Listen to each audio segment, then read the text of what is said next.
Hello again. Alright, I'm here to read the rest of chapter 12 of The White Giraffe by Lauren St. John. I left off on a pretty sad story that Tendai told Martine about his past. So I'm going to pick up where we left off. Alright. They packed up the breakfast things, threw sand over the coals, and headed back down the escarpment. I can never say that word, I'm sorry. The grass was still wet with dew, but the early morning sun was already hot on their skin. As they walked, Tendai gave Martine her first lesson in bushcraft. He picked an aloe leaf and showed her how to squeeze a gel from it that could soothe burns or rashes, heal wounds, or calm itching. That was impressive. The aloe couldn't even begin to compete with the marula tree, which was practically a one-stop pharmacy.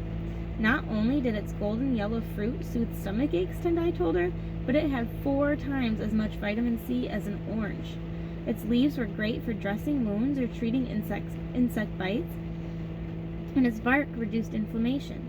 And that wasn't all. The pit of the marula fruit contained an oil that the Africans prized as nose or ear drops, or lit in its shell as a natural candle. The Zulus even believed that if a person suffering from measles rose before dawn, went down to the tree without speaking to anyone, and bit the bark, he'd be cured. Martine gazed around her in wonderment. With every passing day, she felt more and more that she belonged here. It was as if the landscape itself was creeping into her soul. She thought of it as a language. Every new bird call, every breath of wind, every new plant, and each fresh encounter she had with the local people or animals was like learning a new word. Put together, it made up the language of the bush. She hoped that if she studied hard enough, she'd be as fluent one day as Tendai was. "Show me more," she urged him, and he did. He taught her how to identify a multi-layered orange mushroom that was delicious if it was roasted, and how to make a cone of leaves to trap dew or rainwater. He even showed her that the toilet paper tree, which had soft fronds that came in handy if you were far from home and caught short. Best of all, he told her how to make a natural compass. First, he selected a straight stick about 3 feet long. He pushed it into the ground in an area away from any grass or vegetation so that it cast a clear shadow. When you're sure that the stick is standing up nicely, you mark the tip of the shadow with your finger or a twig. He told Martine, "Wait 15 minutes. When the shadow moves, mark the tip again. Draw a straight line through the 2 marks, like so. This will be your east-west line. If you now put your left foot on the first shadow mark, and your right foot on the second one, you will be facing roughly north. There are more accurate ways of doing it, but for you, I think this is the easiest." Martine could have gone on listening to bush lessons all day long, but she knew Tendai had work to do, so she thanked him and they continued down the escarpment. The path was overgrown, and their way was frequently blocked by cacti and massive boulders. Once, when Martine was about to jump from a rock onto a soft pile of leaves, Tendai's arms shot out, and he pushed her back so hard that she slipped and grazed her bare knee. She was opening her mouth to ask, a little crossly, what he was doing, when she saw Tendai's somber face. Lying in the leaves, completely camouflaged by the browns, grays, and yellows, were a dozen baby berg adders. Tendai assured her that they were every bit as poisonous as their mother. Martine was shaken.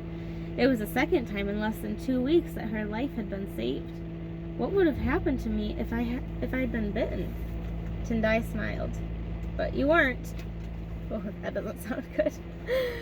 "But what would have happened if I had been?" The Zulu refused to answer. With any snake bite, you must stay as calm and quiet as possible. Try to identify the snake and walk slowly to get help. Urine, it turned out, was an excellent antiseptic and the perfect thing to use if there was no water nearby when a cobra spat in your eye.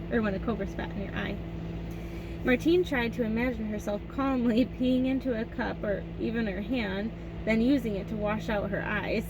Ugh, she thought, and shuddered as she remembered her close shave with the cobra the other evening. She resolved to get snakes to give snakes a wide berth in the future. Tendai saw her expression and erupted into laughter. Don't worry, little one. Snakes usually do their best to avoid people and seldom bite unless they are cornered or threatened. Murmured Martine doubtfully. And that is the end of chapter 12. It was nice that it ended a little bit less sad. I love it when books give you something real to think about, because that kind of stuff did actually happen. But when they lighten up the mood a little bit, that's nice too. Alright, so chapter 13, there's your sneak peek there. There's one last look at Lotta girl snoozing her life away. She's like, Mama, don't wake me up. Oh, I'm so tired. Why are you waking me up? Alright guys, I enjoyed reading with you today. I hope that you enjoy the rest of your day, and I will see you next time. Thanks.